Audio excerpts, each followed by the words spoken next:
Hi friends, இன்றைக்கி என்ன பார்க்க போகிறோன்னா சுண்டைக்காய் சட்னி தாங்க பார்க்க போகிறோம். இது கொல்லையில் பறிச்சிட்டு வந்தது சுண்டைக்காய் சட்னி. இது வந்து முத்துனது. இதை வந்து நம்ம வத்தல் போட்டுக்கலாம், குழம்பு வச்சுக்கலாம்.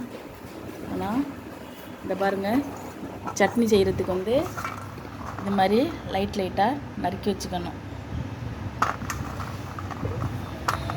நறுக்கிலாம் இது மாதிரி லைட்டாக நறுக்கி வச்சுக்கிட்டு செய்யணும். வாங்க பார்க்கலாம். அடுப்பில் ஒரு சட்டி வச்சுக்கலாம். இதில் வந்து நம்ம சுண்டைக்காய் வந்து ஃபஸ்ட்டு வந்து எண்ணெயில் போட்டு நல்லா வதக்கிக்கலாம்.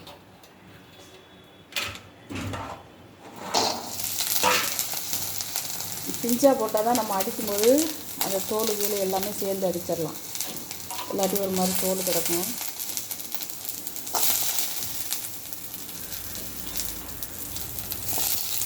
வந்து எண்ணெய் ஊற்றிக்கலாம்.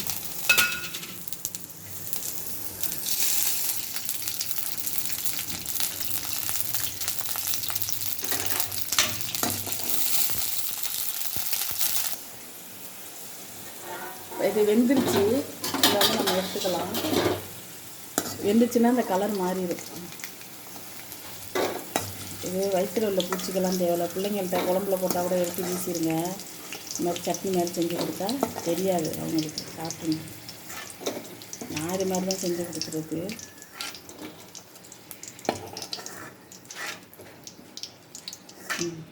இதில் இப்போ தக்காளி, வெங்காயம், பச்சை மிளகாய் 3 போட்டுக்க வேண்டியதான். பச்சை மிளகாய், காஞ்ச மிளகாய் எது வேணாலும் போட்டுக்கலாம். போட்டுட்டு இதை வதக்கிட்டு இதோட சேர்த்து அரைச்சி தாளிக்க வேண்டியது. தாளிச்சு வச்சது சாப்பிட்டாலும் சாப்பிடலாம், இல்லாட்டி சும்மா சாப்பிட்டாலும் சாப்பிடலாம்.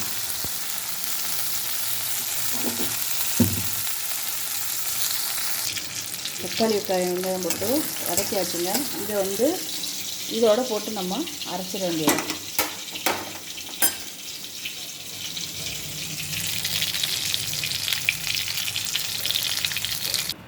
கொஞ்சம் ஆறட்டும். இதோட சேர்த்து எல்லாத்தையும் போட்டு அரைச்சிட வேண்டியதான். உப்பு போட்டு அரைச்சிட வேண்டியதான். ஆறிடுச்சுங்க. மிக்ஸி டப்பாவில் போட்டாச்சு. இதுக்கு தேவையான உப்பு போட்டுக்குவோம். இதை வந்து அரைச்சிட்டு வந்துடுவோம். அரைச்சாச்சு. அரைச்சதுக்கப்புறம் இப்படி தான் இருக்கும் பாருங்கள். இது வந்து தாளிச்சுக்குவோம். நாங்கள் எப்போவும் தாளிக்கிறது இல்லை. இப்போ வீடியோக்காண்டி இப்போ தாளிப்போம். எண்ணெய் போட்டாச்சு. அந்த வதக்கணும் பாருங்கள், அதிலேயே தாளிச்சுக்க வேண்டியது. அது உளுந்த பருப்பு போட்டாச்சு.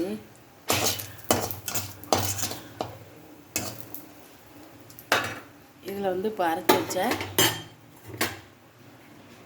கலவையை வந்து ஊற்றிக்க வேண்டியது.